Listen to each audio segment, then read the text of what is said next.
Hello, my fellow wrestling fans. It's Wrestling Talk with Mason Storm again. This is a review show of Payback, which was the last night. It was a decent pay-per-view by Raw, in my mind.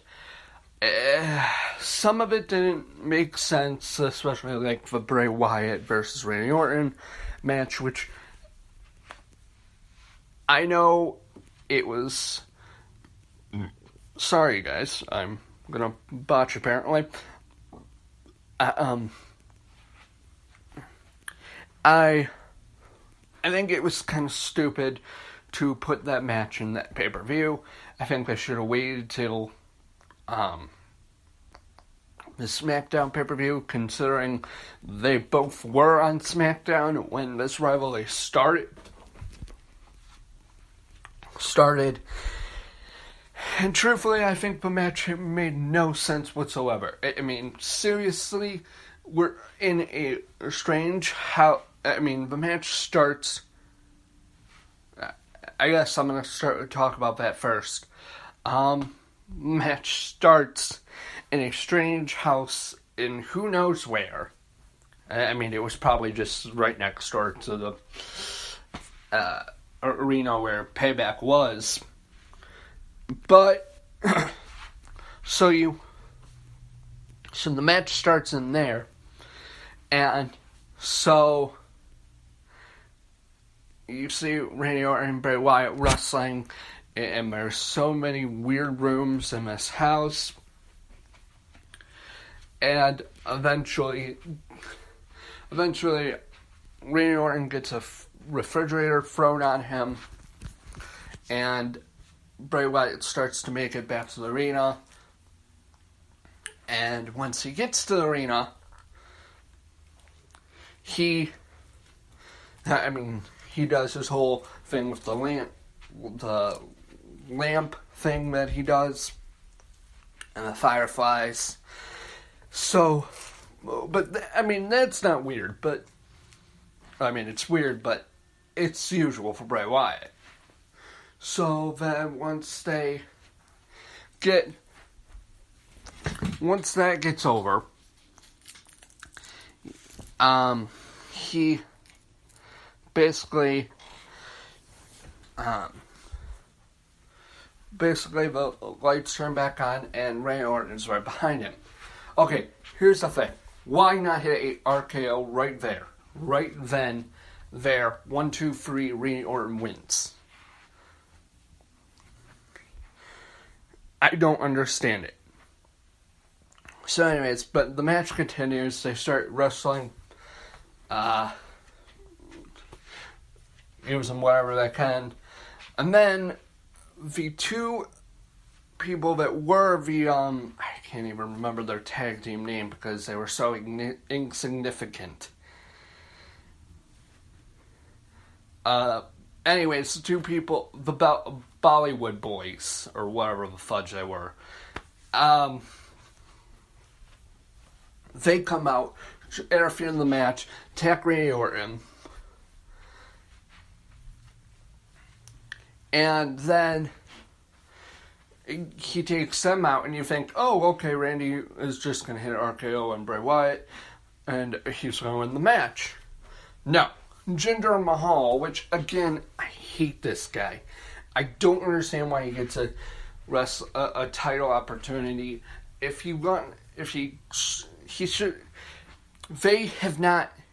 been in WWE for over a decade. Why wait until now to give him a title opportunity? I don't understand it. So, anyways, Jinder Mahal interferes in the match. Bray Wyatt wins. Okay, whatever.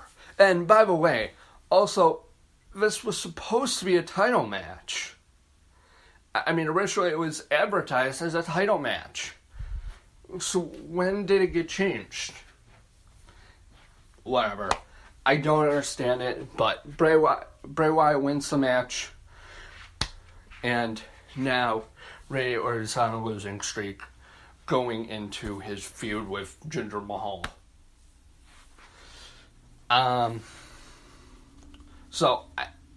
That was my biggest problem with the whole pay-per-view.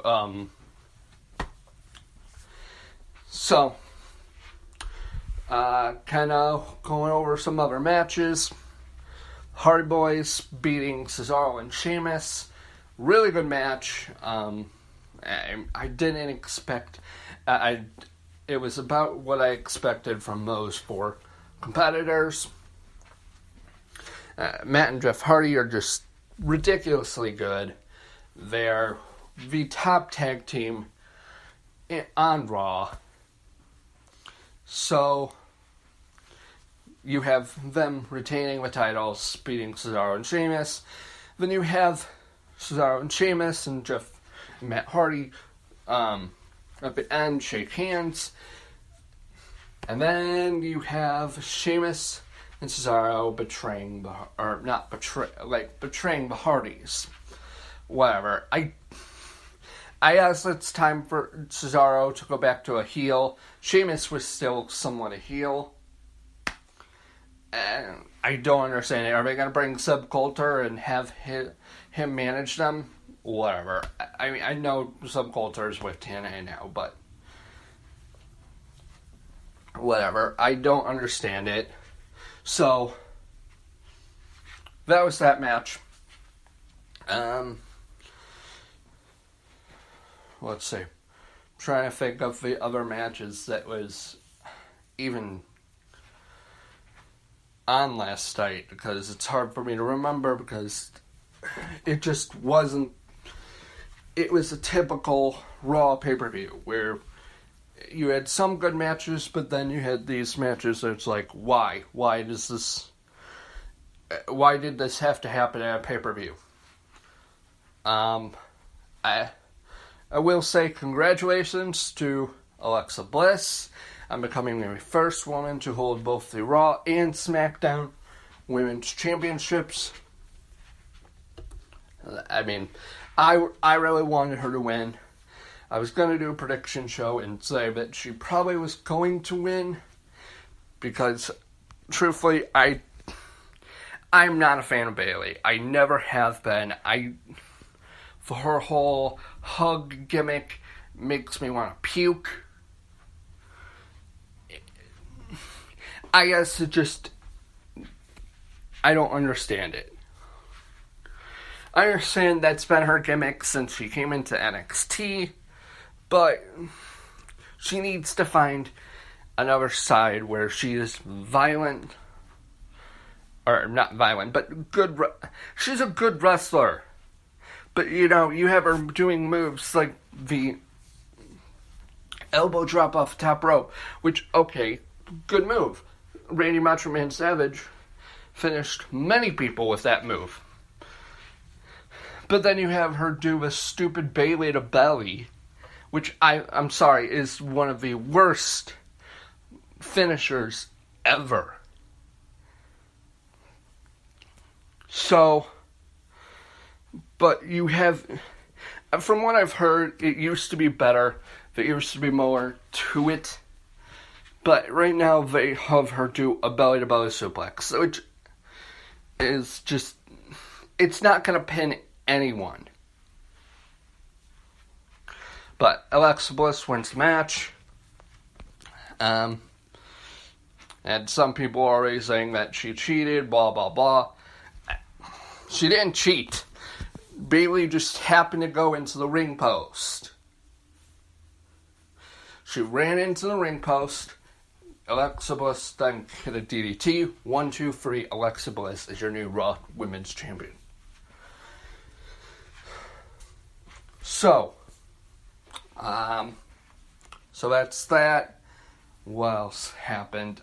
I know pre-show Gallows and Luke Gallows and Carl Anderson faced Enzo and Big Cass. Once again, it was like, why do we need this match? don't understand it. I'm not a fan of Enzo. I like Big Cass, but I hope someday they split them up and Big Cass goes on to win the title, the Universal title multiple times. And Enzo goes on to do cruiserweight stuff and basically becomes the joke of the cruiserweights. That's my prediction for that tag team eventually. So, then going over the other pre-show, I'm not going to go over the other pre-show stuff because it really just wasn't much. You had Finn Balor on Miz's talk show, which I can't even remember the name of. I don't really know too much about that because, to be honest, I didn't watch the pre-show.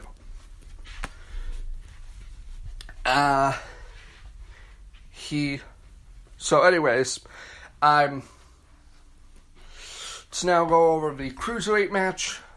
Neville lost, and I'm using air quotes that you guys can't see, but obviously he did keep the title because it was by disqualification, which I think that means that tonight on Raw, they will have a rematch, and Austin Aries will probably win and become the new Cruiserweight champion.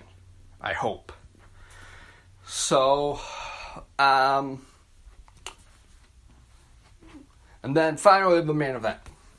Braun Strowman versus Roman Reigns. It was pretty much just a beatdown.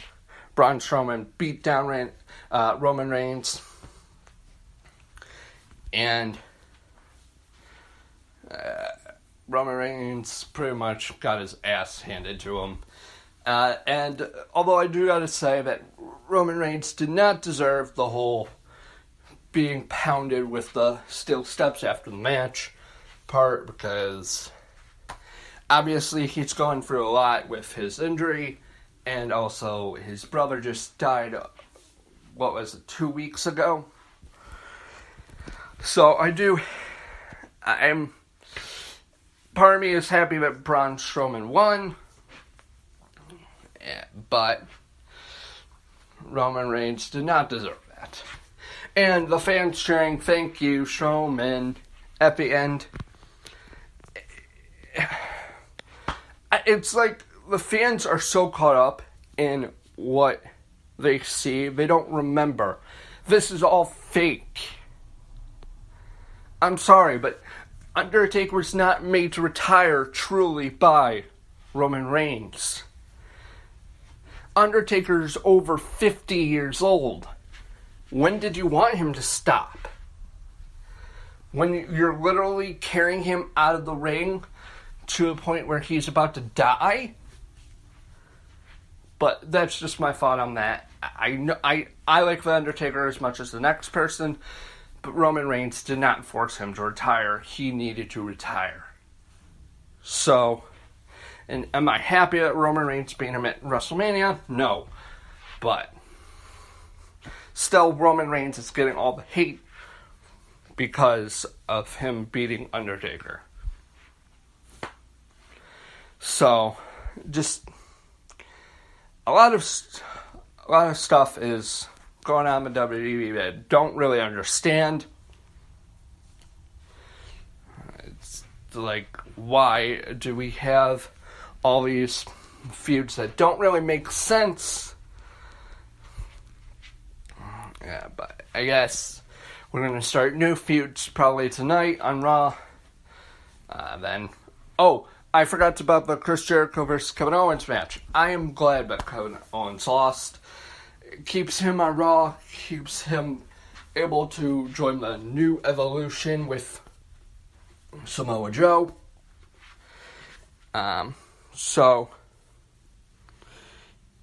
But Chris Jericho now goes over to SmackDown and will face AJ Styles at some point, and AJ Styles will probably get the United States Championship.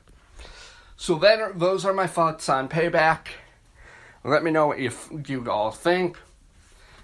And that's about it. Bye.